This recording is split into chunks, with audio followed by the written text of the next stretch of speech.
हजारों मंजिलें होंगी, हजारों कारवा होंगे। हजारों मंजिलें होंगी, हजारों कारवा होंगे। ये निगाहें हमको ढूंढेंगी, न जाने हम कहाँ होंगे। पेपर देने के बाद तुरंत यही विचार आया होगा आपके दिमाग में कि सर 40% नहीं आए तो न जाने हम कहाँ होंगे। आंसर की ढेरों विद्वानों ने बता दी होंगी। अभी तक जब आप मुझसे जुड़ रहे हैं, मुझे देख रहे हैं, इस समय तक मैं सिर्फ आंसर की बताने नहीं आया, बल्कि मेरे साथ कुछ विद्वान साथीगण हैं।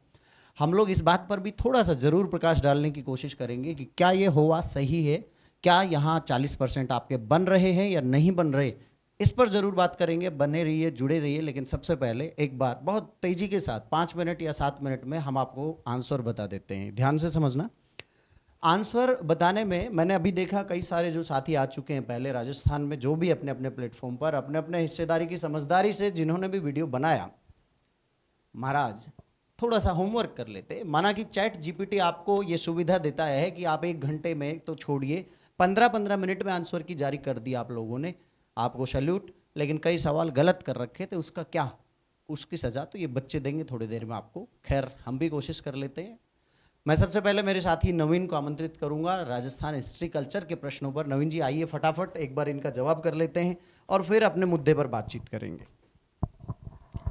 नमस्कार दोस्तों। अपने सेकंड ग्रेड का जो जीके का फर्स्ट पेपर जो हुआ था, 4 ग्रुप हैं टोटल, उसमें से ग्रुप ए का जो पेपर हुआ है उसमें हिस्ट्री के टोटल 20 क्वेश्चन आए, टोटल 20 क्वेश्चन। तो 20 क्वेश्चन का उसका आंसर मैं फटाफट उसके आंसर की मैं लगा देता हूँ ताकि आपका भी समय जाया नहीं। तो पहले क्वेश्चन का आंसर है कि निम्नलिखित में से किस दुर्ग में सूरज प्रकाश, खुशहाल प्रकाश, ये रिपीटेड क्वेश्चन है। अगर कोई पढ़ के गया है क्वेश्चन तो ये पहले यू और मेरे पीछे वाले एग्जाम में भी आ चुके हैं। इसका आंसर होगा नाहरगढ़। अगले क्वेश्चन का आंसर होगा मेवाड़। चूंकि ये सहाबुद्दीन है तो इसका इंग्लिश में अगर ट्रांसलेट करेंगे तो भी सहाबदी लिखा हुआ है, हिंदी में भी सहाबदी लिखा हुआ है। तो जबकि इसका आंसर क्या आएगा, इसका मेवाड़। लेकिन कुछ बच्चे थोड़े से इसमें कंफ्यूज हो गए थे, काफ़ी ने इसका आंसर मारवाड़ भी लगा के आए थे कि ये क्या चीज़ आ गई। तो इसका आंसर सही होगा मेवाड़। दधी माता रिपीटेड क्वेश्चन है, गोठ मंगलोद होगा। पुत्र जन्म के 10वें दिन, ये क्वेश्चन ने बड़ा चेंज किया है, दिमाग को काफ़ी चेंज किया है प्रश्न को, क्योंकि काफ़ी सारे लोग इसका आंसर जामना लगा के आए, कुछ जुड़ूला लगा के आए, लेकिन इसका सही आंसर वो होगा दसोठन, नाम से ही प्रतीत हो रहा है। अगले क्वेश्चन का अगरदास जी रिपीटेड क्वेश्चन है हिस्ट्री का। अगला राजविलास, ये पिछले एपी के अंदर भी आया था, फर्स्ट ग्रेड में भी आ चुका है और पिछले सेकंड ग्रेड 2016 में भी आ चुका है ये क्वेश्चन। इसका मान कभी होगा, गोहिलों के इतिहास की जानकारी मिलती है। अगले जो क्वेश्चन है 7वें नंबर का, वो राजनीति विज्ञान से संबंधित है। तो अगला जो आंसर देंगे वो सर देंगे। नवीन जी कोशिश तो कर लेते हैं सारे, है ना। भारत में राज्य के महाधिवक्ता का, जब भारत में राज्य के महाधिवक्ता की बात आ रही है तो भाई साहब यहाँ भारत के राष्ट्रपति क्या करेंगे, क्लियर। तो राज्य का मामला है तो राज्य के राज्यपाल इसका सही आंसर होगा। अपने अपने पेपर में जो ऑप्शन है लगा लेना, अलग अलग हो सकते हैं ऑप्शन पेपर का क्रम के हिसाब से, ठीक है। किस संवैधानिक संशोधन द्वारा संविधान में ये जोड़ा गया कि व्यक्ति को 2 या 2 से अधिक, यहाँ पे ध्यान दें, बहुत महत्वपूर्ण जो संविधान संशोधन 1956 में था, 7वां संविधान संशोधन, जो 1 नवंबर 1900, एक साल बाद 57 में ये लागू होता है। 3 जनवरी को भी इसके कुछ प्रावधान लागू होते हैं। इसी से सही पूछो तो राजस्थान को पूर्ण राज्य का दर्जा मिला था और राज्य प्रमुख का पद भी हटाया गया, बहुत सारी चीजें हुई थी। तो 7वां संविधान संशोधन 1956 ये और महत्वपूर्ण है। जब मैं क्लासेस लेता हूं तो वहां जब राज्य की परिभाषा अनुच्छेद 1 से 4 करते हैं तो राज्यों के साथ संघ राज्य जो प्रदेश है उसको भी इसी से जोड़ा गया था। एक और बात आपको पता होगा कि राज्यों के जो प्रकार हैं ए बी सी डी, उसका समापन करके केवल ए और बी 2 प्रकार के राज्य, वही है ये। अगला लोकगीतों के संबंध में एक विवाह के बारे में नवीन जी पूछा है बच्चों को, इसके बारे में बताइए कि निम्नलिखित लोकगीतों में से कौन से विवाह के अवसर पर गाए जाते हैं। परनेल, जला। दोस्तों इसका जो आंसर होगा, देखिए थोड़ा सा इस बार इन्होंने हटके क्वेश्चन दिया है आरपीएससी ने, क्योंकि ज़्यादातर जो जला गीत है, सीठने गीत है, वो विवाह के अवसर पर गाए जाते हैं। ये ज़्यादातर पुस्तकों में परिणीत लिखा हुआ नाम कहीं नहीं मिलता है, क्योंकि हिंदी ग्रंथ अकादमी में या और बहुत से जो गाइड हैं उसमें नहीं मिलता है। लेकिन अगर आप पीछे देखेंगे, अगर इसके पर्टिकुलर कल्चर पे देखेंगे, पेमाराम में भी ये पुस्तक आती है, पेमाराम नाम से, उसमें भी चीज़ें दे रखी हैं। और इसके अलावा भी कोई हिंदी ग्रंथ अकादमी की पुस्तकें आती हैं। परणा कहते भी तो हैं, परणा, हाँ पढ़ना कहते हैं, लेकिन चूंकि चूंकि सर ये है कि जो परिणीत शब्द है ना, क्योंकि जब ट्रांसलेट होगी जो चीज़ें आती हैं तो बच्चा वहाँ पर कंफ्यूज हो जाता है। फिर वहाँ पर कुछ लोगों ने गौरबंद को भी टिक करके आ जाते हैं, जबकि ये गौरबंद इससे संबंधित है ही नहीं। तो इसका जो सही आंसर होगा 1, 2 और 4 होगा, और इसका जो करेक्ट है, अगर 3 किसी ने लगा के, जो भी भाई बंधु लगा के आए, ये आंसर इसका सही होगा। 1, 2 और 4। फिर से सरकारी सवाल आ गए यहाँ पे। राजस्थान सरकार के मंत्रियों के वेतन तथा भत्तों के बारे में निम्नलिखित कथनों पर विचार कीजिए। राजस्थान सरकार के मंत्रियों के वेतन भत्ते की बात कर रहे हैं हम, यहाँ पे संवैधानिक संस्थाओं के वेतन भत्ते की बात नहीं कर रहे। और जब राजस्थान की बात है तो इसमें संसद क्या करेगी भाई? राजस्थान का मामला तो राजस्थान ही निपटाएगा ना। अब दूसरे के घर में अगर हम बोलते हैं तो फालतू में पंच कहलाएंगे, बेबुद्धि के। तो ये राजस्थान करता है। 1 नवंबर 1956 से पूर्व राजस्थान सरकार के मंत्रियों के वेतन एवं भत्ते भारत के संविधान की दूसरी अनुसूची में है। यार बेटा, कॉमन सेंस से आप एक बात तो समझिए कि दूसरी अनुसूची संवैधानिक संस्थाओं के वेतन भत्तों से रिलेटेड है। इतना सा ध्यान दे लेते, पढ़ते वक्त कंसेप्चुअल पढ़ लेते, द अर्थ के टीचर से पढ़ते तो पता होता ना। जितेंद्र यादव के पास आए, नहीं तो ऐसे ही गलत करोगे। अब हम क्या करें इसमें? सीधा है, हम कहते हैं कि अनुसूची 2 और 3 संवैधानिक संस्थाओं का, तो संवैधानिक संस्थाओं में मंत्री नहीं आते, सरकार के प्रधानमंत्री ये सब नहीं आते हैं। करेक्ट? तो दोनों गलत हैं साहब, पहला भी और दूसरा भी। अगला है कथनों पर विचार करो, और उसमें उन्होंने विचार करवाया है राजस्थान के मुख्यमंत्री के रूप में जिस व्यक्ति ने काम किया है, राजस्थान विधानसभा में वो स्पीकर भी रहा है, और राजस्थान राज्य वित्त आयोग के बाद में वो अध्यक्ष भी रहे हैं। ऐसे महाराज तो सिर्फ हीरालाल देवपुरा जी ही थे। ठीक है, हीरालाल देवपुरा। राजस्थान लोक सेवा आयोग के सदस्यों की नियुक्ति तथा पद की अवधि के संबंध में कौन सा कथन सत्य पूछ रहा है? सत्य, इसका मतलब इसने सारे गलत दिए होंगे। पहला, राजस्थान लोक सेवा आयोग के अध्यक्ष तथा अन्य सदस्यों की नियुक्ति राजस्थान के राज्यपाल के द्वारा की जाती है। बहुत बढ़िया बात है, इसमें क्या गलत है? चलो, सत्य पूछा था तो एक ही होगा, क्योंकि कूट मिलान के है ही नहीं। समय बचाओ, आगे बढ़ जाओ।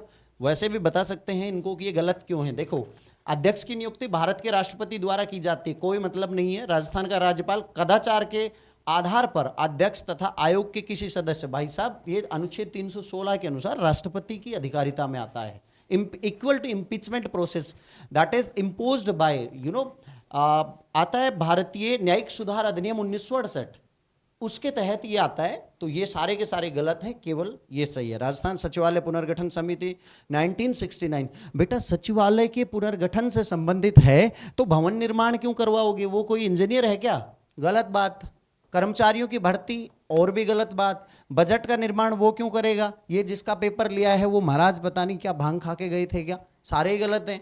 Cell system, yes, cell system की समीक्षा, जो पहले जैसे अनुभाग होते हैं इस तरह सेल होती है हर विभाग में। समझ में आया? वो जो सेल होती हैं उन सेल का क्या वो कार्यक्रम ठीक कर रही है नहीं कर रही, उसकी समीक्षा के लिए गठित की गई थी। ग्राम पंचायत नियोजन और समन्वय समिति का अध्यक्ष सरपंच साहब होते हैं। इतने पैसे खर्च करने के बाद भी यदि उन्हें नियोजन समिति का अध्यक्ष नहीं बनाओगे तो सरपंची बेकार है ना। चलिए, किस समिति की सिफारिश पर राजस्थान राज्य विधानसभा आयुक्त अनुसूचित जाति? महाराज, आपको ट्रांसलेशन करने के लिए केवल गूगल मिला था क्या? बच्चों को बेवकूफ़ बना रहे हो? इसको पढ़ना बेटा, ये तो भाषा ऐसी है कि जबरदस्त वाली, गूगल ट्रांसलेशन है सारा का सारा। और लब्बुल वहाब ये है कि ये कहना चाह रहा है सीधा सीधा कि राजस्थान के विधानसभा के पटल पर जो SC ST यहाँ पे अनुसूचित जाति की बात है और अनुसूचित जनजाति, इनके लिए किसी कमीशन ने जो रिपोर्ट रखी है उसके बारे में पूछा है कि उसकी सदन में पटल पर रखे गए प्रतिवेदन पर चर्चा कौन करता है? अनुसूचित जाति कल्याण समिति या कार्य सलाहकार समिति? नहीं, कार्य सलाहकार गलत है। सामान्य प्रयोजन समिति गलत है। पिछड़ा वर्ग कल्याण समिति, कंफ्यूज करने वाला सवाल है क्योंकि पिछड़ा वर्ग दोनों की इन पर चर्चा करता है, ये बात ध्यान से समझो। बट सवाल स्पेसिफिक राजस्थान के बारे में है, तो राजस्थान में इस वक्त तीनों समिति हैं, तीनों के अध्यक्ष हैं और अलग अलग हैं। इसलिए जब आपका सवाल अनुसूचित जाति से रिलेटेड है, अनुसूचित जाति कल्याण ही इसका सही जवाब, ऑप्शन नंबर 1। राजस्थान राज्य मानव अधिकार आयोग के बारे में निम्नलिखित कथनों को ध्यान से पढ़ लो। ध्यान से पढ़ते तो मास्टर भी बन जाते। देखो गलती कहाँ कर रहे हो, सही वाक्य बताना। मानवाधिकार आयोग 1994 में राजस्थान द्वारा, गलत बात है भाई। 1999 में तो अधिसूचना आई थी, 2000 के जनवरी में गठित हुआ था। ये कहाँ से आ गया ये बावली बातें करने वाला? चलो, तो दूसरा भी गलत है, ये दोनों गलत। प्रारंभ में इसमें 1 अध्यक्ष तथा 6 सदस्यों का प्रावधान, 3 है महाराज, ध्यान से समझे। आयोग अपनी जांच एजेंसी, इसका मतलब ये भी गलत। आयोग अपनी जांच एजेंसी, ये ठीक है। एक आईपीएस रैंक का अधिकारी होता है, इसमें जो लिखा है न्यूनतम पुलिस महानिरीक्षक आईजी रैंक का, पहले ये डीआईजी था, अभी इसको आईजी तक कर दिया गया है, कोई दिक्कत नहीं है। जिसने किया है पुलिस वाले को वो ठीक है। राइजिंग राजस्थान पार्टनरशिप कॉन्क्लेव, इसका क्या जवाब होगा? 11 से 12 दिसंबर 2025 को किया गया, और आई थिंक ये जयपुर में हुआ था सर, राइट, जयपुर में हुआ था। और इन आगे के सवालों का जवाब देने के लिए मैं सर को आमंत्रित एक करूंगा। क्वेश्चन है जल्दी। ज्योग्राफी का ये तो। गढ़ीसर झील जून 2025 में, क्या है इसका सर जवाब? सर ये गढ़ीसर झील ये अपने 5 जून से 25 जून को जैसलमेर में ये वंदे गंगा जल संरक्षण अभियान जो था ना, ओके, इसका समापन यहाँ पर किया गया था। वंदे गंगा जल संरक्षण जिसने किया, मतलब वो ठीक है। विश्व पर्यावरण दिवस पे कार्यक्रम हुआ था वहाँ पे। ठीक है। भारत के संविधान के निम्नलिखित अनुच्छेदों में से राज्य विधानसभा, ध्यान से समझना, विधानसभा के भी रेजोल्यूशन, बेटा अब ये तो मुझे पता है आप में से 99% लोग नहीं करके आए होंगे, क्योंकि इसमें प्रस्ताव और संकल्प के डिफरेंस को समझने वाला व्यक्ति ही इसका रिस्क ले सकता है। रेजोल्यूशन और मोशन में एक डिफरेंस होता है। 99.9% लोग नहीं जानते, मैं सार्वजनिक रूप से कह रहा हूं, गूगल सर्च करके बता दो तो अलग बात है ना। अब इनमें जो फर्क समझता है, ज्यादा समझना है तो फिर मेरे पास आइए, पॉलिटी हम पढ़ाएंगे आपको। यहां देखो 169 ये विधानसभा में रेजोल्यूशन से संबंधित है, ध्यान से समझना। 179 ए गए, ये भी विधानसभा में रेजोल्यूशन से संबंधित है। 183 गए के तहत विधान परिषद यानी अपर सदन of state legislative assembly, Vidhan Parishad यदि किसी राज्य में है तो उस विधान परिषद के अध्यक्ष को जब हटाते हैं तो वो जो संकल्प लाया जाता है। अब संकल्प और प्रस्ताव में अंतर क्या है, इसके लिए हमारे चैनल पर आपको ज्वाइन करना पड़ेगा, बिल्कुल निःशुल्क क्लास होती है। और इस पेपर में 40% वाली बात पर तो अभी बड़े प्रबुद्ध लोग अभी साथी हैं, तो चर्चा करेंगे और इसका हम आपको ये भी देंगे, सॉल्यूशन भी बताएंगे कि इसका क्या इलाज हो सकता है। तो सीधा जवाब है कि सी जो है ना ये गलत है। सी गलत है तो ए और बी केवल सही हैं, ए बी सही है। अच्छा, हम जो आंसर की बता रहे हैं अपने हिसाब से बेस्ट है, कोई वैसे तो इंसान है कहीं गलती हो जाए, लेकिन 99.9% एक्यूरेसी के साथ है, चिंता नहीं करना है इस बात की। आप अपने साथियों को भी इसको प्रेफर कर सकते हो कि आइए देखिए, इससे गुट मिलान कीजिए। हालांकि आंसर की बताने का काम तो आरपीएससी का था नवीन जी, इसका पैसा तो वो लेता है, फिर हम जद्दोजहद क्यों कर रहे हैं? अभी बच्चों को जिज्ञासा रहती है इसलिए आए हैं बेटा, बाद में आप कह देते हैं कि सर बड़े जिम्मेदारी से आप पर विश्वास करते हैं और आप आए नहीं। 4 दिन बाद आरपीएससी डाल ही देगा। हाँ करेक्ट। जून 2025 29वें राज्य स्तरीय भामाशाह सम्मान। इसमें बड़ा मजेदार सवाल है, राजस्थानियों को यहाँ पूछा है संख्या, राजस्थानियों की क्या पूछी है इसने? संख्या, कि ऐसे राजस्थानियों की संख्या बताओ, ऐसे राजस्थानियों, प्रवासी राजस्थानी शिक्षा सम्मेलन आयोजित करने के लिए जिनको सम्मानित किया गया, ये संख्या है 15 लोग ऐसे थे जिन्होंने प्रवासी राजस्थानी शिक्षा सम्मेलन का आयोजन करने का योगदान किया और उन्हीं को सम्मानित किया गया। सवाल अच्छा है। जुलाई 2025 में राजस्थान हाईकोर्ट में चीफ जस्टिस बने भाई साहब। चीफ जस्टिस वैसे बनाता तो राष्ट्रपति है, पर उनकी पाती, उनका संदेश लेकर कोई आ गया होगा, चलो कोई नहीं, सरकारी काम है, लेकिन उसको पढ़ा किसने? पेपर बनाने वालों, इससे टेढ़ा सवाल नहीं मिला था क्या कोई? अब बच्चे सोच रहे करंट का है या फिर पॉलिटी का सवाल है। बेटा पॉलिटी में भी आजकल 33 केवी का करंट होता है, ध्यान से पढ़ा करो। इसको जो राजस्थान के चीफ, कौन, राजस्थान के मुख्य जो सचिव हैं, उन्होंने पढ़कर सुनाया था। अब उस वक्त कौन थे मुख्य सचिव? सुधांशु जी थे। तो सुधांशु भाई साहब को जिसने किया है वो सही है, बाकी सबका गलत है। राजस्थान सिटी गैस डिस्ट्रीब्यूशन नीति 2025, इसमें वो पूछ रहा है कि विचार कीजिए और सही विकल्प को चुनना है। इसमें बेटा एक तो ये तो सब ज्ञानी महापुरुषों ने आपको बता रखा होगा कि सही और गलत में से क्या क्या कर देख लेना चाहिए पहले। इस नीति के क्रियान्वयन के लिए विभाग के निदेशक की अध्यक्षता वाली राज्य स्तरीय समिति, बिल्कुल सही बात। यह नीति 31 मार्च 2030 नहीं 29 का टारगेट लेकर चलती है, एक साल पहले। भैया यहाँ कंफ्यूज हो गए आप थोड़ा सा, बस। दूसरा गलत है, यानी कि statement A is correct, B is wrong. कहीं है क्या सर? केवल ए सही। जिसने केवल ए को सही बताया वो पूरा नंबर पाया। आगे बढ़ते हैं। बर्मिंघम में आयोजित विश्व पुलिस और फायर गेम्स माला। सर इनको मुझे इन सारे सवालों का जवाब देने के लिए मैं सिद्धांशु सर को बुला लूं तो बेहतर रहेगा। इसमें शायद उमा चौधरी। हाँ आगे सर ज्योग्राफी के सवाल आने वाले हैं, तो आप सादर आमंत्रित हैं बच्चों से। इसका तो देखना पड़ेगा। ये वाला करंट अफेयर करंट अफेयर्स के। साथ ही हैं तो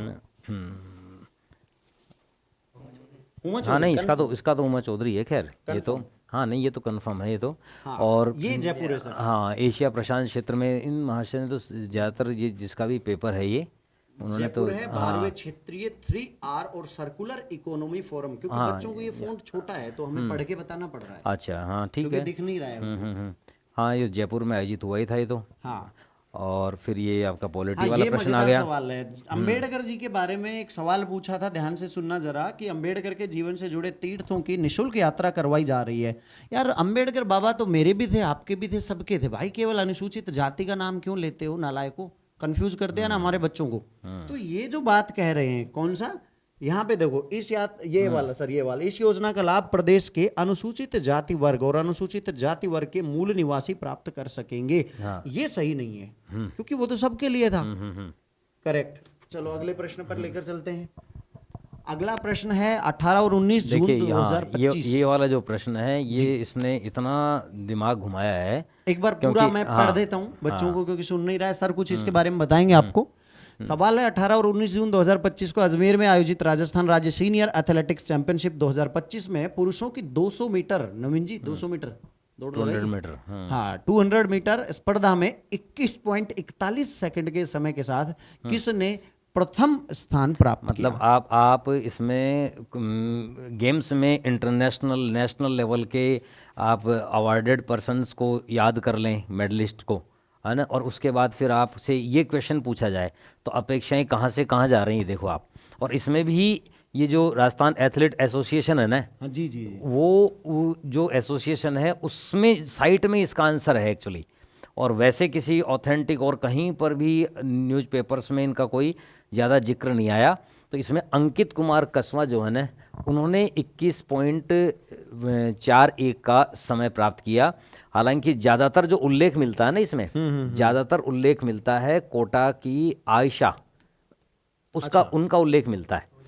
हाँ वो जूनियर उसमें, हाँ जूनियर में, लेकिन उन्होंने 21.14 सेकंड में उन्होंने समय ये लिया था इसका 200 मीटर का। ओके, तो इसका मिला आपको ऑफिशियल? हाँ ऑफिशियल जो अपने राजस्थान जो एथलेटिक एसोसिएशन है, हाँ उसमें, जहाँ पटेल स्टेडियम में हुआ था सर ये अजमेर में ये कार्यक्रम। आगे आपके ज्योग्राफी के सवाल हैं सर। हाँ ये एपिनियन जो माउंटेन रेंज है ना उसका क्वेश्चन है। तो एपिनियन माउंटेन रेंज है ना, देखिए इसमें ये 2-3 नाम है जो एक जैसे से लगते हैं। एक तो है एप्लेशियन जी, ये नॉर्थ अमेरिका उत्तर अमेरिका की है।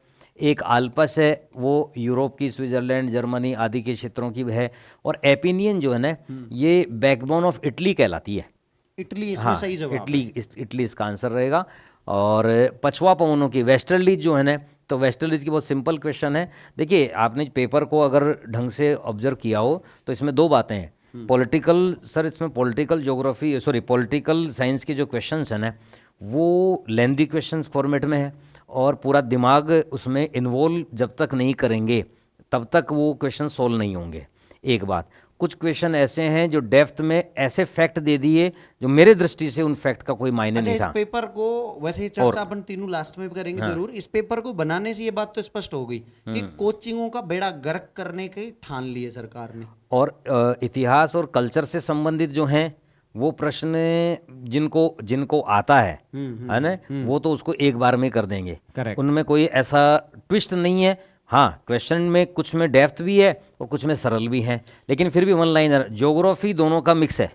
एक बार इनका जवाब फटाफट कर लेते तो हैं सर, इसमें वीडियो लंबा हो जाएगा। वेस्टर्ली जो हैं पछवा पवने, ये उत्तरी और दक्षिणी गोलार्ध में, इनकी डायरेक्शन उत्तरी गोलार्ध में ये और दक्षिणी गोलार्ध में इस प्रकार से subtropical high pressure belt to subpolar low pressure belt की ओर चलती है। तो यहाँ पर इसका जो आंसर होगा वो दक्षिण पश्चिम से उत्तर पूर्व तो उत्तरी गोलार्ध में हो जाएगा, और उत्तर पश्चिम से लेकर के दक्षिण पूर्व जो है इसका ये तीसरे नंबर वाला आंसर हो जाएगा। दक्षिण पश्चिम से उत्तर पूर्व और उत्तर पश्चिम से दक्षिण पूर्व। ठीक है ना। अगला प्रश्न कुछ कह रहा है, राजस्थान सहकारी क्रय विक्रय समिति संघ लिमिटेड ने जुलाई 2025 में राज्य की सहकारी समितियों के उत्पादों को अंतर्राष्ट्रीय बाजार तक पहुंचाने के लिए एक MOU किया था। इसका सही जवाब सीधा सीधा बता देते हैं, राष्ट्रीय सहकारी निर्यात लिमिटेड, हाँ, उसके साथ किया गया था। अगला प्रश्न बोर्ड पर आपके सामने। हाँ, देखिए जो इसमें ये अपने इंटेलेक्चुअल प्रॉपर्टी कानून से संबंधित पूरे नेशनल इंटरनेशनल लेवल पे बहुत अच्छे शानदार काम हो रहे हैं। उसके हिसाब से देखें जो ट्रिप्स में जो पार्टिसिपेट जिनके लिए माना जाता है ना, ये आपके कॉपीराइट्स वाले भी आ जाएंगे, ट्रेडमार्क्स भी आ जाएंगे, पेटेंट्स भी आ जाएंगे, और ज्योग्राफिकल इंडिकेशंस के लिए भी ये अप्लाई किया जाता है। सारे आ जाएंगे, सारे आ जाएंगे। ये प्रश्न था व्यापार संबंध बौद्धिक संपदा अधिकार हाँ। ट्रिप्स के भाग के रूप में। अब ये बताइए क्या क्या होता इसमें है। बस थोड़ा सा ये कन्फ्यूजन हो सकता है एक आगे चल करके कि भाई आरपीएससी हो सकता है ज्योग्राफिकल इंडिकेशंस को इसमें नहीं भी शामिल करें, लेकिन फिर भी इसकी फॉर्मेट के हिसाब से चारों इसमें आने चाहिए। सर ये जो है ज्योग्राफिकल इंडिकेशंस हैं, हाँ। चूंकि ये अभी इसके संबंध में तो बहुत अंतर्राष्ट्रीय संविधाएं भी जारी हुई हैं, ज्योग्राफिकल इंडिकेशंस का मेरे ख्याल से ये आना चाहिए। हाँ, आ जाएगा, लेकिन क्योंकि ये कि अपने आप में एक ये ब्रॉडर, ये किसी पर्टिकुलर जोन से रिलेटेड नहीं होता ना ये, क्योंकि इसमें ये वहाँ पर उस पूरी कम्युनिटी जो भी इस चीज़ को इसको यूज करती है क्या उस क्या हिसाब क्या से। होता क्या है ज्योग्राफिकल इंडिकेशन में? अब इसमें जो भी प्रोडक्ट्स यूज करते हैं ना, हाँ। कि वो वहाँ पर जो ट्रेडिशनली ज्योग्राफिकली एनवायरमेंटली जो डेवलपमेंट होता है जैसे ना, बनारसी साड़ी। आप इसको तो खैर नहीं कहेंगे, ओके। वो तो उस चीज़ में आ गया है ना। तो जैसे आगरा का पेठा? भाई नहीं, जैसे आप इसको ये ले सकते हैं अपने जो ये अपने दून वैलीज में जो होती है ना, बासमती राइस है जैसे, बासमती राइस, इस टाइप से जो होते हैं ना, तो इस ओके। टाइप के।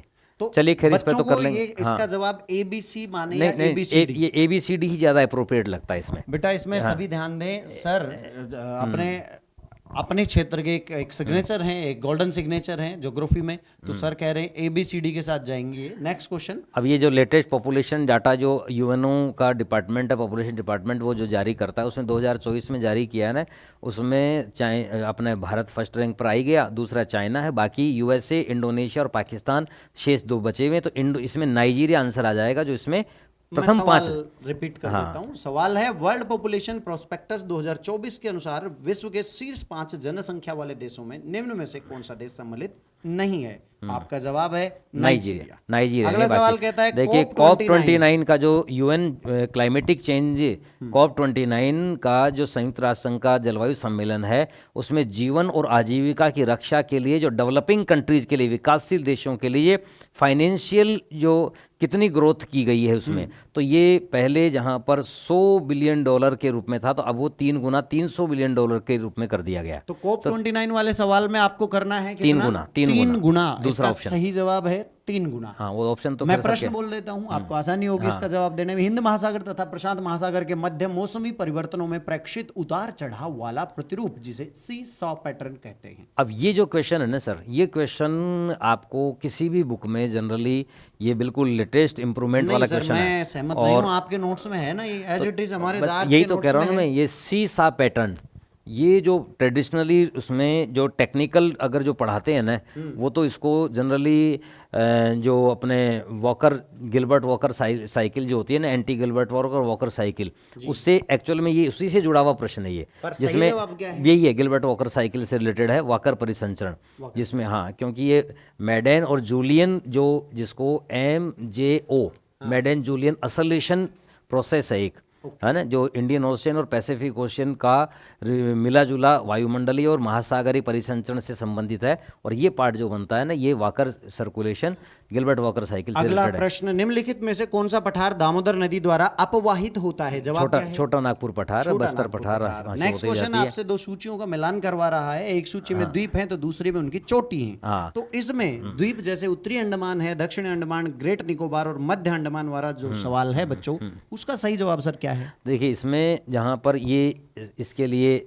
सैडल पीक तो अंडमान निकोबार की सबसे ऊंची चोटी है ही है ना, और जो उसके बाद यहाँ पर एक्चुअली जो माउंट कोयोबा है ना, दक्षिण अंडमान की, ये माउंट कोयोबा जो पीक है, ये एक्चुअल में माउंट हैरियत के पास में है, तो इसलिए उसको वैसे तो वो आना तो वो चाहिए, लेकिन फिर भी इसमें उसके पास वाली चोटी को दे दिया गया है, तो इसलिए इसके लिए अपने को ये वाला A का 3 हो जाएगा और B का 1 हो जाएगा, तो ये B ऑप्शन दूसरे नंबर का अब हम इस पे थोड़ा फटाफट आंसरिंग करते चलेंगे, जहां जरूरत है बच्चों, यहाँ की कंफ्यूज था, कंफ्यूजन में हम एक्सप्लेनेशन देंगे, बाकी किसी में नहीं देंगे आपको। एक बार फटाफट आंसरिंग करवा देते हैं, डिस्कशन को लास्ट में रखेंगे। हाँ, वेस्ट टू ईस्ट अगर चलते हैं, सॉरी ईस्ट टू वेस्ट, जिसमें प्रश्न है कि जो ऑयल रिफाइनरीज है निम्नलिखित तेल परिशोधनशालाओं को उनकी लोकेशन के अनुसार ईस्ट टू वेस्ट, पश्चिम पूर्व से पश्चिम के सही क्रम में स्थापित करना है।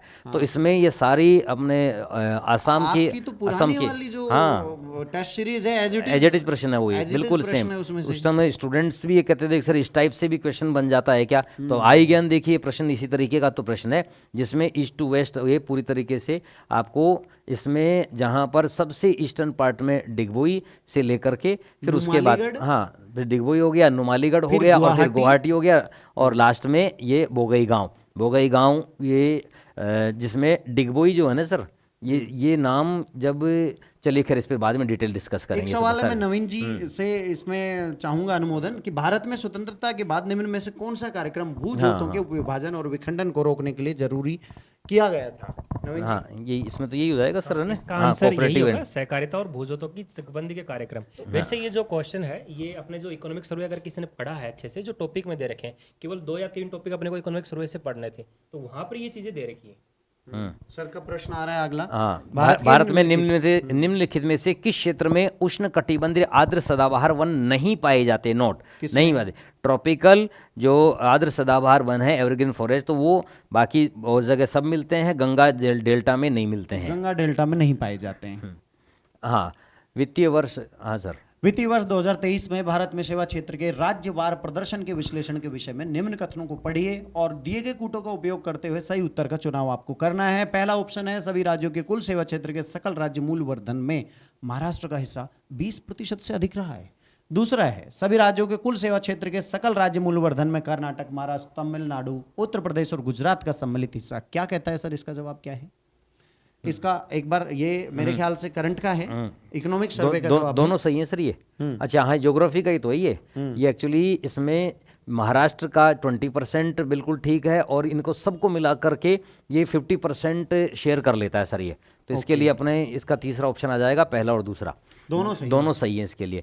और अब यहाँ पर भी थोड़ा सा कंफ्यूजन है, जो फूड एंड एग्रीकल्चर ऑर्गेनाइजेशन है वो उसके अनुसार सर अगले सवाल के बारे में बात कर रहे हैं, मैं क्लियर कर दूं। फूड, ये जो बात शुरू की थी इन्होंने, 2 सूचियां हैं, पहली उत्पाद है और दूसरी विश्व के कुल उत्पादन में भारत का स्थान। कूट का मिलान करवाया है दोनों का। पहले के में उत्पाद जैसे कपास का था, फार्मास्यूटिकल का था, दूध का है, मांस का है, और दूसरे में उनका कौन सा नंबर है? जी तो देखिए इसमें जो प्रोडक्ट हैं उसमें कपास, कॉटन, सिल्क और मानव निर्मित रेशा, इनमें सब में ना अलग अलग रैंकिंग है एक्चुअली। कपास में भारत सर्वाधिक उत्पादन करता है, रेशम में सेकंड रैंक पर आता है, और जो मैन मेड फाइबर है, मानव निर्मित रेशा है, उसमें सेकंड रैंक में आता है। तो ओवरऑल मिलाकर के ये सेकंड रैंक हो जाती है इसकी, अगर आप कंबाइंड रूप में इसको देखते हैं तो, है ना। तो ऐसी स्थिति में इसके लिए अपने को, और वहीं पर मिल्क प्रोडक्ट में, मिल्क में तो भारत प्रथम स्थान पर है ही है, ठीक है ना। तो अब वो एक अलग बात है, चाहे वो सिंथेटिक बना रहे हो या कैसे बना रहे हो, भाई आप नंबर 1 जरूर हो। नहीं, लेकिन वैसे भी क्योंकि जो पशुधन है भारत में संसार का सर्वाधिक है, वो क्वालिटी वाइज भले ही नहीं हो, तो इसके लिए जो इसका पहला ऑप्शन है ना, CBDB, अर्थात पहले का जिसमें आ जाएगा दूसरा ना, कपास में दूसरा, कपास, रेशम और निर्मित मानव निर्मित रेशा में दूसरा स्थान, फार्मास्यूटिकल तीसरा, फार्मास्यूटिकल में तीसरा है, और दूध में पहला है स्थान, और मांस में 8वें नंबर पर भारत है। 8वें नंबर पे इसमें बता रखा है, जबकि FAO है या ऑथेंटिक आंकड़ों के अनुसार ये 5th रैंक पर है ये। लेकिन चूंकि 5th रैंक है नहीं, इसमें दिया हुआ नहीं है, तो उस हिसाब से अपन इसको इसके अंतर्गत ले सकते हैं। इस सवाल में अच्छे बच्चे, जो पढ़े हुए बच्चे कंफ्यूज होंगे, तो सर ने एक एक चीज क्लियर करके बता दी है आपको, ये इसका सही जवाब होगा। अगला सवाल सर, आर्थिक सर्वे 2024-25 के अनुसार पूछ रहा है 1.8%। 22 में विश्व के निर्यातों में भारत की हिस्सेदारी थी 1.8%। ठीक है। अगला सवाल 1919 के अधिनियम से संबंधित है कि सही और गलत कथन पे आते हैं। मॉन्टेग्यू चेम्सफोर्ड सुधारों का संहिताबद्धकरण जो ये करवा रहा है, ध्यान से समझना, मॉन्टेग्यू चेम्सफोर्ड सुधारों को संहिताबद्धकरण, ये ऑप्शन ठीक है पहला। दूसरा है, भारतीय राष्ट्रीय कांग्रेस ने अधिनियम को अस्वीकार कर दिया था, बिल्कुल कर दिया था, अमृतसर अधिवेशन में इसको नकार दिया था। महात्मा गांधी ने अधिनियम को इंग्लैंड का प्रस्ताव और भारत द्वारा स्वीकार किए जाने के अयोग्य घोषित किया था। ध्यान रखना, महात्मा गांधी ने इसे निराशाजनक और अपूर्ण और अधूरी सियासत, ये 3 शब्द बोले थे इसके लिए 1919 के अधिनियम के लिए। इस कारण से महात्मा गांधी वाला जो ऑप्शन है ये गलत बोल रहा है। ठीक है, दस्तावेज का एक उल्लेखनीय विशेषता थी कि ये इसमें यहीं पे प्रोविजन कर दिया गया था कि हर 10 साल बाद, चूंकि ये उस समय का तत्कालीन संविधान ही था, तो हर 10 समय बाद शासन कितना चला कितना नहीं उसकी समीक्षा करने के लिए कमीशन बनाएंगे, ये भी था। तो सारे सही हैं छोड़कर सी को। तो ऑप्शन है ए, बी और डी। Third option. अगला सवाल। इकोनॉमिक सर्वे 2024-25 के अनुसार, हाँ, ए, बी, डी। अच्छा, हाँ, इकोनॉमिक सर्वे 2024-25 के अनुसार 2023-24 में भारत के साथ सर्वाधिक व्यापार करने वाला देश, अब ये सब बर्निंग इश्यूज हैं, आप सुन ही रहे होंगे आजकल समाचारों में, ये सर्वाधिक व्यापार जो भारत का है वो चाइना के साथ है इसमें। अच्छा, चाइना सबसे हाँ, ज्यादा करता है चीन के साथ सबसे तो ज्यादा व्यापार इसमें है। मेरे ख्याल डेफिसिट है, हम ज्यादा देते हैं उनको या लेते ज्यादा हैं? नहीं, लेते ही ज़्यादा है, तो हाँ, व्यापार घाटा बहुत है। बहुत ज़्यादा अंतर है, डिफरेंस है। चलिए आगे बढ़ते हैं। सवाल आ रहा है, एक निर्वाचित राष्ट्रपति द्वारा भारत के संविधान, अभी परसों की क्लास में मैं बता रहा था कि बावले बच्चों, जब कोई देश गणतंत्र होता है तो इसका मतलब है आपका सर्वोच्च पद भी जनता के द्वारा निर्वाचित होता है। तो पंथ, ये गणराज्य वाला जो ऑप्शन है ये सही है इसमें, कि भारत जो है राष्ट्रपति को हम चुनते हैं इसलिए गणराज्य है। किस संविधान संशोधन के द्वारा लिखा है, दोबारा सुनिए, किस संविधान संशोधन अधिनियम के द्वारा संविधान संशोधन विधेयक पर राष्ट्रपति की अनुमति को अनिवार्य बना दिया? 24वां संविधान संशोधन विधेयक सही जवाब है। अगला सवाल, प्रांतों के सही समूह को पहचाने जिनमें भारत शासन अधिनियम 1935 के अंतर्गत द्विसदनात्मक प्रांतीय विधानमंडल का प्रावधान किया गया था। सर 6 टोटल 11 प्रांत थे, 11 में से 6 प्रांतों में ये द्विसदनात्मक बना था। बड़े बड़े प्रांतों में देखो, यहाँ पे सिंध नहीं है, सिंध छोटा था, बॉम्बे, बंगाल और बिहार, मध्य प्रांत भी था इसमें, ध्यान से समझिए। जो बड़े बड़े 6 प्रांत थे वो इसमें शामिल थे। ऑप्शन जिसने बॉम्बे, बंगाल और बिहार किया है वो सही जवाब है। अगला आते हैं संविधान के 42वें संशोधन अधिनियम जो कि 1976 में हुआ था। ये बड़ा ही पेचीदा सवाल है, इसको हम इसको डाउट में रख देते हैं। आप इसको क्वेश्चन मार्क लगा दीजिए। कैसे, मैं बताता हूँ।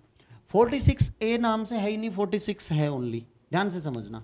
तो यहाँ पे 39A में निःशुल्क विधिक सहायता का अधिकार है गरीबों को, ये भी बनाया था इसी संशोधन से। 43 ख जो कहता है कि गरीबों को, मजदूरों को जो कि किसी भी उद्योगों में नियुक्त हैं उनको उस उद्योग के प्रबंधन में हिस्सेदारी दी जाएगी, ये कहता है। और 48 कह तो सर आपके ज्योग्राफी से रिलेटेड है, वन और पर्यावरण का संरक्षण, नदियों का संरक्षण आता है इसमें। ये तीनों के तीनों जोड़े गए थे कहाँ से? अब आना तो चाहिए 1, 2 और 4, ध्यान से समझना। अच्छा, इसमें मैं बच्चों को सर एक प्रूफ सहित आगे भी, हालांकि हम इस चीज़ की बात करेंगे, बहुत ज़्यादा बात करेंगे, लेकिन 46 जो अनुच्छेद है, आप कहेंगे सर बाद में क्या दिक्कत, बाद की बातें छोड़ो, कल की बातें बाद की हो जाएंगी।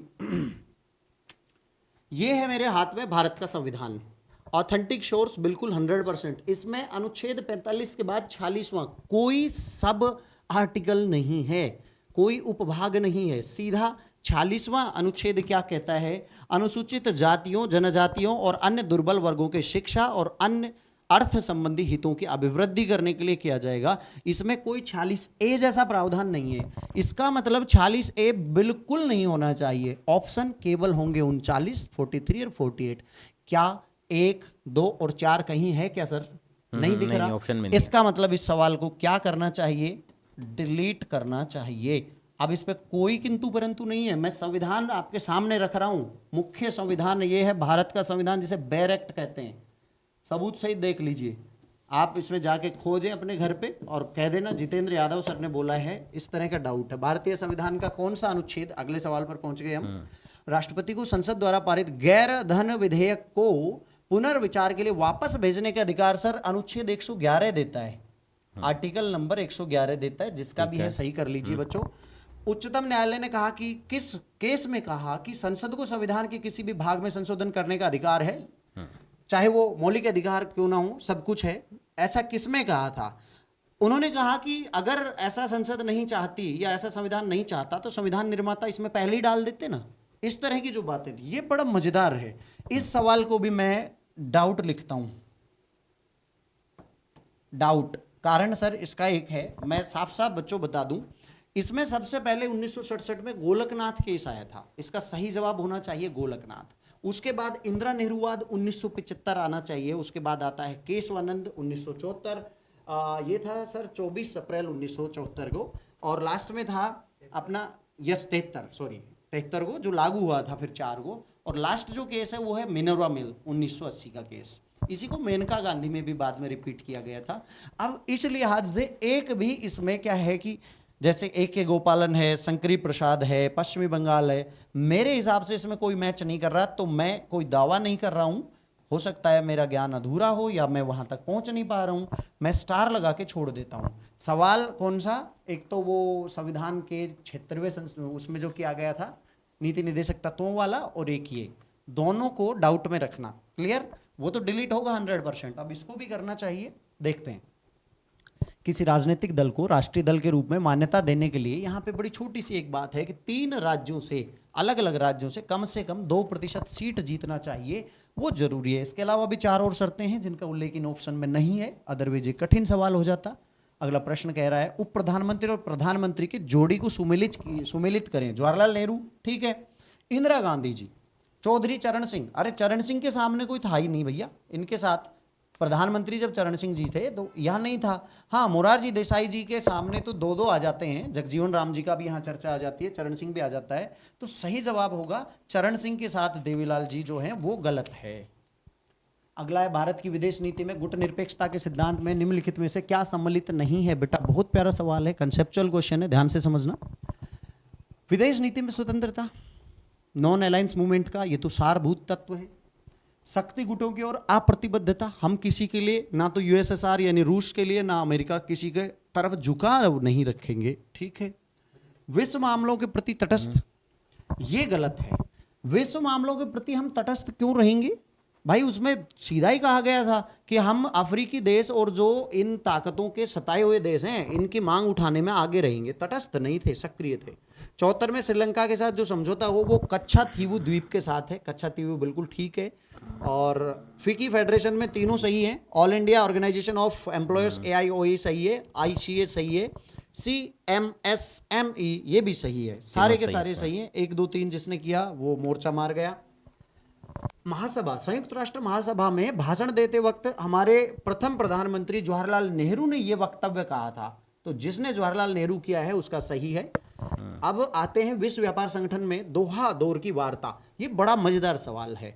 गेट इसको बोलते हैं। बाद में जब गेट वार्ताएं जब समाप्त होती हैं, ये RS के 3rd पेपर में भी चलता है, विश्व राजनीति में भी आता है, आर्थिक उसमें भी आता है। बड़ा मजेदार सवाल है।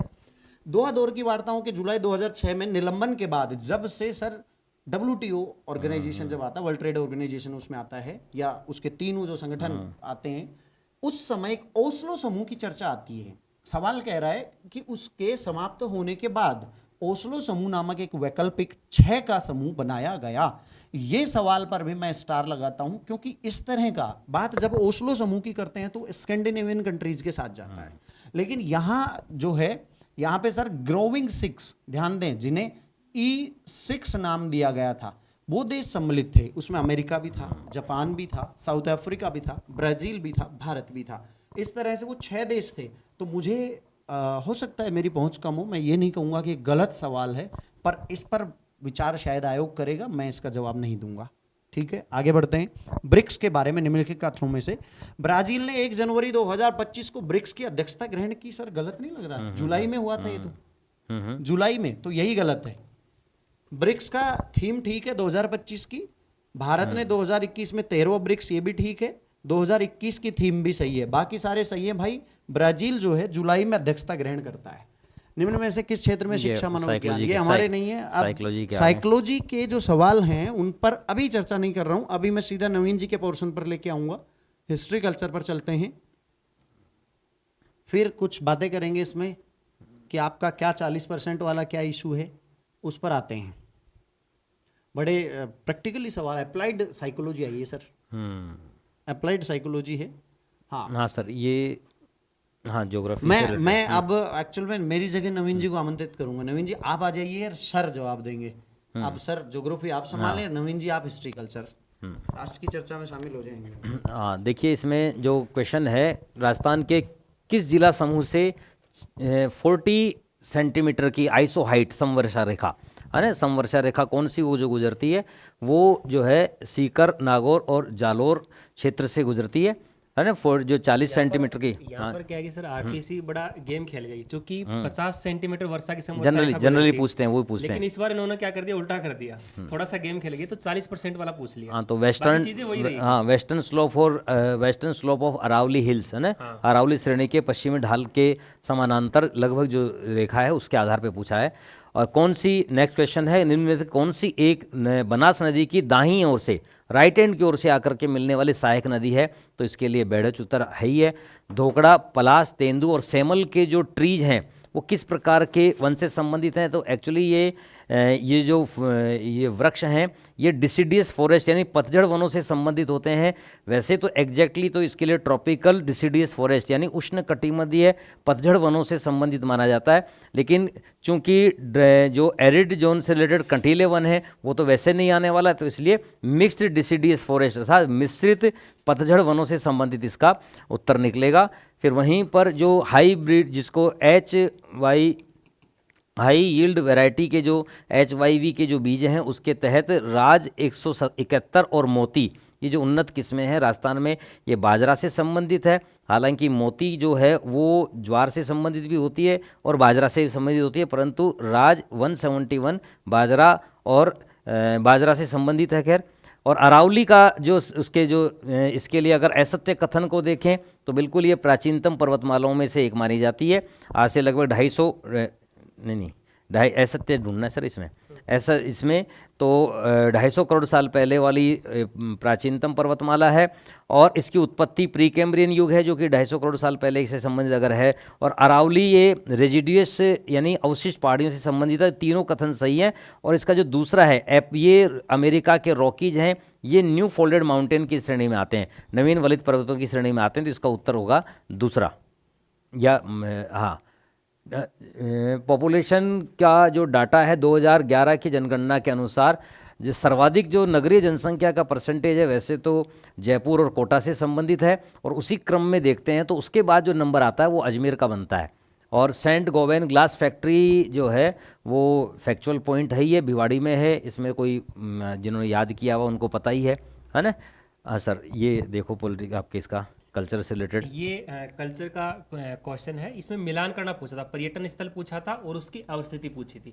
क्योंकि बालोतरा डिस्ट्रिक्ट अभी बना है तो इसमें इन्होंने बाड़मेर ना देके इस बार बालोतरा दिया है। और यहाँ पर अगर नाकोड़ा वैसे आता तो बाड़मेर आता, लेकिन उन्होंने क्या कर दिया, नाकोड़ा की बाड़मेर की जगह बालोतरा कर दिया। तो इसको नाकोड़ा से बालोतरा मिला दो, देलवाड़ा आबू पर्वत कर दो, त्रिपुरा सुंदरी बांसवाड़ा कर दो, रामेश्वर धाम सवाई माधोपुर कर दो। तो ये इसका आंसर करेक्ट हो जाएगा। अपन देख लेंगे सी में 4, तो इसका सी आंसर इसका राइट हो जाएगा। ठीक है। हाँ, और कौन सा नेक्स्ट प्रश्न है कि किस नस्ल के गोवंश दुग्ध उत्पादन और अच्छे बैलों के लिए जाने जाते हैं? और जनरली जो एरिया है उसके हिसाब से देखेंगे, बाड़मेर, पाली, सिरोही तथा सांचौर से संबंधित जो है वो कांकरेज जो गोवंश है वो इसके लिए जाना जाएगा। अब चूंकि सारे क्वेश्चन हिस्ट्री के बचते हैं 87 से लेकर 100 तक, तो उसका मैं आंसर फटाफट करवा देता हूँ। चित्रित धूसर मर्दबांड संस्कृति का जो प्रस्थल है वो इसका आंसर आएगा बैराट। चूंकि ये रिपीटेड प्रश्न है, अगर कोई इतिहास में जो पिछले आए हुए प्रश्न को भी अगर सोल्व करके चले गए जो भी स्टूडेंट, जो भी विद्यार्थी, तो उनको काफ़ी अच्छा खासा बेनिफिट हुआ है। यानी कि कुल 20 प्रश्न अगर इतिहास में से आए हैं तो उसमें से 10 से 11 क्वेश्चन रिपीटेड है, यानी कि आधे से ज़्यादा क्वेश्चन रिपीटेड आए। अगर फिर भी अगर गलत करके आते हैं, क्योंकि इन्होंने आहड़ लगा रखा है जिस भी बंधु ने ये पेपर करके आए, तो अगर ये क्वेश्चन भी, अगर रिपीटेड क्वेश्चन भी आप गलत करके आते हो तो फिर आप माफ़ी होगे नहीं, क्योंकि फिर आप बहुत ज़्यादा पिछड़ जाते हो मेरिट के अंदर। अगला प्रश्न देखिए अपन, आर्य संस्कृति से संबंधित पूरा स्थल नहीं है, बागौर मध्य पाषाण से संबंधित है।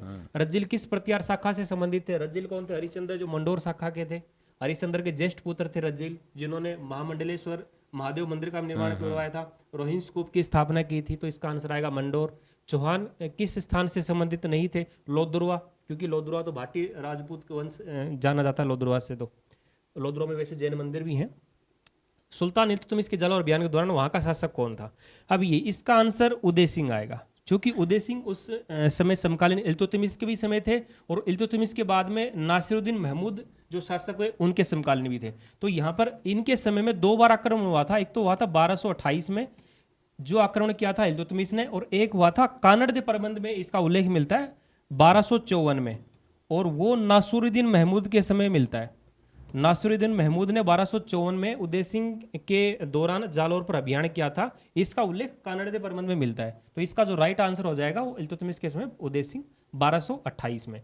अगला जो प्रश्न है ये तो पाल सभी ने कर ही दिया होगा, भील गांव से उल्लेख है, क्योंकि 8-10 जो घर होते हैं वो फालान कहते हैं, उसका जो मुखिया होता है उसको वंसाव कहते हैं, और 8-10 घर जैसे उसको 6-7 अगर और समूह में मिला दें, यानी कि इसका अगला क्वेश्चन ये भी आ सकता है कि 60 से 70 या 100 घरों का समूह क्या कहलाता है, तो वो भी भील गांव होगा, और उसको किस नाम से पुकारा जाएगा, पाल।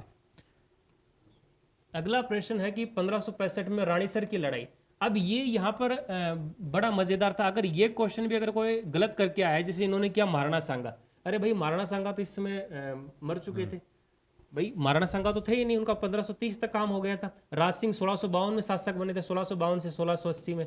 राव चंद्रसेन इसके समकालीन थे। महाराणा प्रताप तो शासक ही 1572 में बने थे, तो चंद्रसेन इसका ऑटोमेटिक निकल के आ रहा था। और ये लड़ाई हुई थी 2 मई 1565 में, चंद्रसेन के समय, राव चंद्रसेन के समय मुगलों से लड़ाई हुई थी उस समय, क्योंकि उस समय भोला विसरा की तरह जो सिंचियान प्रायद्वीप में इधर पीछे डूंगरपुर बांसवाड़ा, फिर इधर पाली वाले इलाके में जब घूम रहे थे, उस समय छोटी सी झड़प हुई थी रानीसर नामक जगह पे, इसलिए इसका नाम रानीसर की लड़ाई रख दिया गया। ज़्यादातर इसका उल्लेख बहुत कम किताबों में मिलता है, लेकिन आप पढ़ेंगे गोपीनाथ शर्मा की पुस्तक में वैसे इसका विस्तार से वर्णन दे रखा है, तो वहाँ पढ़ेंगे। दशरथ शर्मा जी ने भी इसका वर्णन दिया है। अगला जो क्वेश्चन है, 1857 के संघर्ष में कोटा में ब्रिटिश रेजिडेंटी हमले के दौरान क्रांतिकारियों ने रेजिडेंट मेजर बर्टन के साथ, अब चूंकि रेजिडेंट मेजर बर्टन के साथ तो उनके 2 पुत्र थे, 2 पुत्रों का वध कर दिया गया था। इसके अलावा जो नाम आता है वो आता है सेल्डर, सेल्डर नाम आता है, लेकिन यहां दिया सेडलर। अब सेडलर आयोग भी था, कमीशन भी था 1917 में, तो वहां पर चूंकि इतिहास का अगर कोई विद्यार्थी है ये चीज करके आया तो वो थोड़ा सा कंफ्यूज हो गया कि सेडलर तो 1917 वाला, तो ये तो हो ही नहीं सकता। तो कुछ लोग इसका ज्यादातर ये करके आए एजेंट मैकफर्सन जैसा, लेकिन इसका सही आंसर होगा वो होगा सेल्डर, जो कि इंग्लिश में भी यही सेडलर ही दिया है, तो हो सकता है उन्होंने अभी पता नहीं क्या मिस प्रिंट हुआ है क्या। तो इसका जो सही आंसर होगा, वैसे नाम तो इसका सेल्डर है, और इसके साथ में थे क्वांटम, 2 व्यक्तियों को मौत के घाट उतारा था कोटा में, तो सेल्डर और क्वांटम। तो यहाँ पर जो इसका आंसर आएगा वो सेडलर आएगा, क्योंकि ये नाम थोड़ा सा प्रोनाउंसिएशन में दिक्कत है। आरपीसी ने जो पेपर सेट किया उनकी वजह से गलती हुई है, लेकिन इसका जो सही आंसर है आरपीसी यही मानने वाली है, बदलेगी नहीं मुझे जहां तक लगता है। जयपुर प्रजामंडल में बिल्कुल नया प्रश्न है, काफी अच्छा प्रश्न है, मॉडर्न राजस्थान से पूछा गया है। इसका सही आंसर होगा जमनालाल बजाज, और किसके साथ में, हीरालाल शास्त्री जी भी साथ में थे जयपुर में, हीरालाल शास्त्री भी साथ में थे। लेकिन ये 1 फरवरी की बात है, 1 फरवरी जो 1939 में जब जमनालाल बजाज जब जयपुर में आए थे सविनय अवज्ञा आंदोलन, ये इसको आंदोलन चलाने के लिए, तो उस समय जवाहरलाल नेहरू जी ने और राजेंद्र प्रसाद जी ने भी बधाई पत्र भेजे थे दिल्ली से कि आप जयपुर में इस तरह के आंदोलन चलाइए। लेकिन जैसे ही पता चला किनको, अंग्रेजों को, कि जमनालाल बजाज जी आ चुके हैं और हीरालाल शास्त्री दोनों मिलकर ऐसा कुछ आंदोलन की कोई आंदोलन करने का प्रयास कर रहे हैं, तो उसी समय इनको गिरफ्तार करके और मथुरा में भेज दिया था। अगला प्रश्न है, निम्न में से किसने करमचंद पवार को अजमेर, काफी रिपीटेड, करीब 4-5 बार तो मैंने ही देख लिया एग्जाम में ये क्वेश्चन आते हुए, घुमा फिरा के पूछते रहते हैं। कभी पूछ लेते हैं कि महाराणा सांगा ने किन को दिया, कभी पूछ लेते हैं कि कौन से परगने इनमें से नहीं दिया, कभी पूछ लेते हैं कि करमचंद पवार किसके समकालीन थे, कभी पूछ लेते हैं कि सांगा ने किन को ये परगने दिए। बात घुमा फिरा कर वही आती है, इसका सही आंसर होगा महाराणा सांगा। और ये 15 लाख वार्षिक के ठिकाने थे, ये एक तरीके से जो जागीरें थी 15 लाख वार्षिकें, इससे जो आमदनी होती थी वो 15 लाख रुपए वार्षिक होती थी। और ये अपने अच्छे खासे मित्र थे महाराणा सांगा जी के, काफ़ी इनसे इन्होंने मदद भी ली थी और इनकी मदद दी भी गई थी। आप जब इतिहास पढ़ते हैं, तो अगर इतिहास का विद्यार्थी है तो इसमें देखा ही होगा सभी ने। अगला जो प्रश्न है 21 सूत्री मांग, रिपीटेड प्रश्न है, मेवाड़ पुकार सही हो जाएगा इसका। मत्स्य संघ किस व्यक्ति को, काफी डीप प्रश्न पूछा है, क्योंकि जो ये चरण पूछते हैं अपन वृद्ध राजस्थान मंडल का, तो उसमें जो 5वां चरण आता है, 5वां चरण में क्या होता है कि मत्स्य संघ को कहाँ मिलाया जाता है, वृद्ध राजस्थान में मिलाया जाता है। उस समय ये जब कमेटी बैठती है, तो बाबूराम सोबाराम मुख्यमंत्री थे मत्स्य संघ के उस समय, तो वहां पर ये भरतपुर और धौलपुर के राजा नाखुश हो जाते हैं, ये चाहते हैं कि हम अलग ही रहे मत्स्य संघ, वृद्ध राजस्थान में नहीं हो। तो उन भरतपुर और धौलपुर के शासकों को, तो इसमें भरतपुर मैं लिख देता हूं यहाँ पर, और धौलपुर,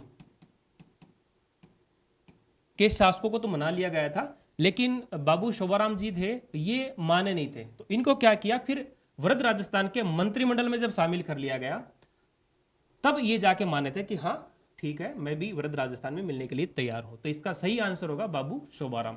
अच्छा प्रश्न पूछा है 99 का, ये लगभग मुझे लगता नहीं कि किसी ने गलत किया होगा। हड़बू जी का जो संबंध था वो सांखला राजपूत थे, ये सांखला राजपूत थे, नागौर से संबंधित थे।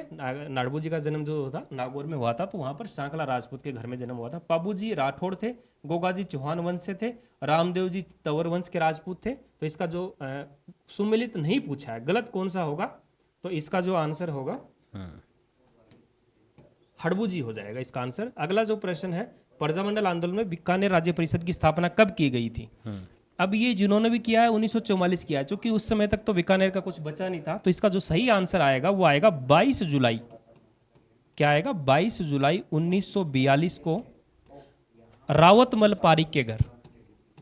अगला जो अगले जो ग्रुप वाले के लिए मैं बता रहा हूं, हो सकता है ये पूछ लें किनके घर में, रावतमल पारिक के घर में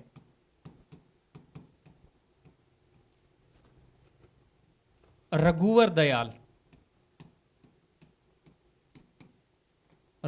की अध्यक्षता में मुक्ता प्रसाद और गंग प्रसाद कौशिक के सहयोग से बीकानेर राज्य प्रजा परिषद की स्थापना की गई थी 1942 में। तो इसका मैंने आगे का भी बता दिया, हो सकता है ये प्रश्न काफी बार आ चुका है। तो इसका अगला जो पूछ लें कि किसके घर में और कब, तारीख भी पूछ लें, तो 22 जुलाई किसके घर में? रावतमल पारिक के में। किसकी अध्यक्षता में, किनके सहयोग से? मुक्ता प्रसाद, गंगा प्रसाद कौशिक के सहयोग से इसकी स्थापना 1942 में की गई थी। अब चूंकि सभी की आंसर की सर लगाई दिए, बच्चों को सब आएंगे, बस साइकोलॉजी की है तो अपने जब भी साइकोलॉजी के हैं जो अगले में आपको पार्ट बी में बता दिया जाएगा। बच्चों से पूछो क्या लगता है कि भाई कितने किस किस के कितने बन रहे हैं कमेंट। अब ये आपका काम ये रहेगा कि आपके जो इस आंसर के हिसाब से, यानी कि टोटल 80 क्वेश्चन करवाए गए हैं, 80 क्वेश्चन में से आपके कितने राइट आ रहे हैं, कितने सही हो रहे हैं, कितने गलत। आपका पेपर का पैटर्न आपको कैसा लगा, किस तरीके से आए, ज्योग्राफी का पैटर्न कैसा था, हिस्ट्री का कैसा था और पॉलिटी का कैसा था, सभी ने देख ही लिया होगा आपने। लेकिन सबसे बड़ी मजेदार बात ये रही इसमें कि राजस्थान पॉलिटी और चाहे इंडियन पॉलिटी हो, तो ये जो प्रश्न आए थे काफ़ी घुमावदार थे और काफ़ी डीप प्रश्न पूछे गए थे। ऐसा नहीं कि पहली बार आए हैं। पॉलिटी में तो हर बार क्या पता, या तो पेपर सेटर ने खुन्नस खा के बैठ गए कि राजनीति विज्ञान के विद्यार्थियों को तो बिल्कुल बर्बाद करके ही रखना है, क्योंकि ये चीज़ें रहती हैं। हो सकता है कि पेपर सेटर के दिमाग में क्या रहती है, लेकिन राजनीति विज्ञान के प्रश्न ज़्यादातर तो डीप से ही आए हैं। ज्योग्राफी सर ठीक था कुल मिलाकर? नहीं, बढ़िया था, जनरली मॉडरेट था, जिसमें सरल क्वेश्चन भी हैं और घुमावदार प्रश्न भी हैं। घुमावदार इतने घुमावदार हैं कि जिसमें अच्छे खासे सब्जेक्ट वाले भी नहीं पढ़ पाएंगे, उसको नहीं कर पाएंगे, लेकिन फिर भी ओवरऑल ठीक है पेपर। न तो बिल्कुल सीधे सीधे फैक्चुअल हैं और न पूरी तरीके से ऐसे कोई बहुत ज़्यादा ऑप्शनल की तरह डेप्थ वाले हैं, लेकिन जनरली बैलेंस्ड है। जैसे पॉलिटिकल में बिल्कुल डेप्थ में ले जाए गए और कल्चर और उसमें हिस्ट्री से रिलेटेड जो है, करंट भी ज़्यादा थोड़ी सी करंट question ऑफ तो रूट है। ऑफ रूट मतलब ये कि जनरली जो करंट में पढ़ते हैं ना अपन, वो चीज़ें आप कितना भी पढ़ लें वो नहीं पढ़ पाएंगे, नहीं पढ़ पाएंगे। ये चीज़ें पढ़ी भी नहीं पाएंगे आप। नेशनल इंटरनेशनल जो फेमस इश्यूज हैं उनको आप पढ़ लेते हैं करंट्स में, लेकिन जब वो उन्हीं पर भी ऐसे फालतू की चीज़ें मतलब फालतू इन द सेंस ये कि भाई वो इस डायरेक्शन में लेकर के चले जाते हैं कि आप ने फिर बहुत सारी चीज़ों को माइंड में भरने लगते हैं, डस्टबिन बना लेते हैं। बिल्कुल। तो इसलिए थोड़ा सा इसको भी, बाकी आगे की परिचर्चा आपको जितेंद्र सर बताएंगे किस तरह का पेपर का पैटर्न कैसा। करंट में तो केवल प्रतिशत वाला जो आपने थंबनेल में देखा है उसके ऊपर पूरी विस्तार से सर चर्चा करेंगे। शुक्रिया नवीन जी। बेटा मुझे ऐसा लगता है इन चर्चा परिचर्चाओं से आप बहुत ज़्यादा पक गए होंगे, तो मैं बहुत औपचारिक बातें नहीं करूंगा, पर सर ने जो बात कही, 2 शब्द मुझे यहाँ बड़े अच्छे लगे। नवीन जी ने बड़ी खूबसूरती से आपको हिस्ट्री कल्चर के सोल्व करवाए। ओवरऑल पेपर का बारे में यदि स्टेटमेंट, अभी शीतांशु सर आपको कह रहे थे कि ज्योग्राफी पोर्शन मॉडरेट इनके हिसाब से लगा और बाकी पोर्शन का अपना अपना रिव्यू है। तो अब हम लोगों ने तो अपनी बातें कह दी हैं, लेकिन वास्तविक अनुभव देखो, एग्जाम हॉल में बैठकर अलग चीज़ होती है, बाहर बैठकर बातें करना बड़ा आसान होता है, सरल होता है। हम यहाँ बातें कर सकते हैं, हमें मॉडरेट या हल्का भी नज़र आ सकता है, लेकिन आपको कैसा लगा? एक कमेंट कर दो बस, ये वीडियो देख के सिर्फ एक कमेंट जरूर करना। क्योंकि क्या है कि आप लोगों के बेस पर ही फिर जो भी जीएस से रिलेटेड हम लोग भी प्लान करेंगे ना, तो आपकी जिस तरीके से स्टूडेंट्स का सर इसमें ये भी तो देखना पड़ेगा ना कि स्टूडेंट्स एक्चुअली किन चीज़ों में प्रॉब्लम आ रहा है। इस पर मैं इसी आपसे पर तो एक निवेदन करूंगा सारे बच्चों से। हम दोनों द अर्थ इंस्टीट्यूट जयपुर से हैं। हमारे बारे में हम कुछ भी नहीं कहेंगे क्योंकि एक अध्यापक का सबसे अच्छा परिचय सर उसका काम होता है। जैसे भाई साहब को नॉर्दर्न इंडिया में हर व्यक्ति जानता है, ऐसे राजनीति विज्ञान में थोड़ा बहुत छात्र के रूप में हमें भी बच्चे पहचानते हैं। बेटा इसकी चर्चा कि हम क्या करेंगे क्या नहीं, सब उस पर जब करेंगे चर्चा जब आपकी कमेंट आएंगे। आप कमेंट में बताइए कि जीके का पेपर में बहुत ही तूफानी दौर से गुजर रहे हो आप लोग। मैं जानता हूँ आपकी पीड़ा मैं समझ सकता हूँ, एक विद्यार्थी की तरह जब मैं सोचता हूँ, लेकिन हमें क्या करना चाहिए इस पर हम अगले वीडियो में विस्तार से चर्चा करेंगे। लेकिन वो तो आप जब सुन पाओगे ना, जब आप इसको सब्सक्राइब करोगे इस चैनल को। उस वीडियो में आने के लिए ज़रूरी है कि आप यहाँ हो। देखो त्रासदी चारों तरफ है। मैं पॉलिटिकल साइंस का हूँ लेकिन मैंने पॉलिटिकल साइंस के क्वेश्चंस पर एक भी बात अभी तक नहीं की है। मेरे छात्र भी देखेंगे, फर्स्ट ग्रेड और प्रोफेसर वाले बैच के बच्चे भी इसको देखेंगे ज़रूर। उनको तो हम रोज़ ही बताते रहते हैं। जीके में अब राजस्थान में एक तरह से भागीरथी प्रयास करने वाला ही कामयाब होगा। बहुत नए तरीके से रणनीति, बहुत नए तरीके से पढ़ाई, और ये सब वही कर पाएगा वास्तव में जो गहरा विशेषज्ञ है अपने अपने विषय का। कोचिंग कल्चर को सरकार ने निश्चित रूप से, मुझे सर कोई हर्ज नहीं है कहने में कि बिल्कुल तबाह करने का एक बड़ा अच्छा काम किया है। बधाई हो आपको, मैं भी आपका समर्थन नहीं तो अगर करता हूं। कोचिंग माइंड सेटअप से कोई कोचिंग चल रहा है ना तो उसको ऐसा कोई बहुत ज़रूरी भी नहीं है कि वो सरवाइव करे। अगर वो इस माइंड इस केवल शुद्ध प्रोफेशनलिज्म पेशावराना अंदाज से अगर कोई संस्थान चल रहा है ना तो वो तो फिर बर्बाद हो जाए मुझे बच्चों से एक है ना? शिकायत है, हाँ। बड़ी शिकायत है। हाँ, ये तो रहनी भी चाहिए। बच्चों से ये शिकायत है बिल्कुल कि समझ गया मैं आप जो कह रहे हो। political science, जैसे आप मैं इसी को उदाहरण से लेता हूँ। बेटा बहुत टफ नहीं था, पर ये टफ क्यों लगने लगा आज? ये आज एक दिन से टफ नहीं है सर, ये पिछले 7 साल की एक यात्रा का परिणाम है कि इन्हें टफ लगने लगा। कोचिंगों के जिस लेवल से ये कोचिंगों में जाते हैं या देखते हैं, कोचिंगों के लेवल ने इस विषय को, पढ़ाने वालों की शैली ने, उनके सतही नोट्स ने इस विषय को ऐसा बना दिया था कि आपकी पहुंच से ही दूर हो गया था। अब अचानक से आपको एक स्टैंडर्ड का पेपर मिलने लगा तो आपको लिए तो ये हनुमान कूद हो गई। अब उस इतने लंबे सागर को कैसे आप लांघेंगे जिसकी ना पढ़ने की आदत है ना कंटेंट में दिया गया? तो धोखा तो आपके साथ हुआ है, पर इसके दोषी आप भाई नहीं। आज एक तो सर इसमें सीधी सी बात ये है कि ये जो स्टूडेंट्स का इस टाइम का जो इस फेज का जो स्टूडेंट है ना वो कहने में कोई परहेज नहीं है कि वो इस समय लंबे समय से जो स्टूडेंट्स संघर्ष कर रहे थे ना कॉम्पिटिटिव एग्जाम फील्ड में, उसमें सबसे टफ टाइम चल रहा है उनका। बिल्कुल सबसे टफ टाइम चल रहा है क्योंकि उनको अब ये चीज़ कि अभी तक जो स्टडी मटेरियल था, जो पढ़ाया जा रहा था, वो जिस फॉर्मेट में पढ़ाया जा रहा था उस फॉर्मेट में अब पेपर आ नहीं रहा, करेक्ट। और उसको उस लेवल पर एक समझ वाले लेवल पर पेपर आ रहा है। तो इसलिए समझ के हिसाब से ये सारी बातें करेंगे हम, ये सारी चीज़ें विस्तार पूर्वक करेंगे। बिल्कुल बिल्कुल भी आ चुका है, उसके हाँ, बच्चे वेट कर रहे होंगे। बिल्कुल बिल्कुल उस बेटा पर हाँ। एसएसटी का सॉल्यूशन में हम अपने अपने सब्जेक्ट के विशेषज्ञ के साथ आ रहे हैं। मैं लोक प्रशासन और राजनीति विज्ञान, सर अपने ज्योग्राफी लेकर तुरंत दूसरी वीडियो के साथ मिलें। तब तक के लिए हमें चलिए आपको जाना हाँ, चाहिए। तैयारी में जुट जाइए और अपने आप को तैयार कर लीजिए। बिल्कुल अग्रिम ठीक है ना। सूचनाएं हमारे यहाँ वीडियो से आपको मिल जाएंगी कि हम क्या करने वाले हैं। आप अपडेशन रखिए और नोटिफिकेशन जुड़े रहिए, टेलीग्राम से जुड़े रहिए, अपने यूट्यूब चैनल से जुड़े रहिए। चलिए ठीक है भाई, आप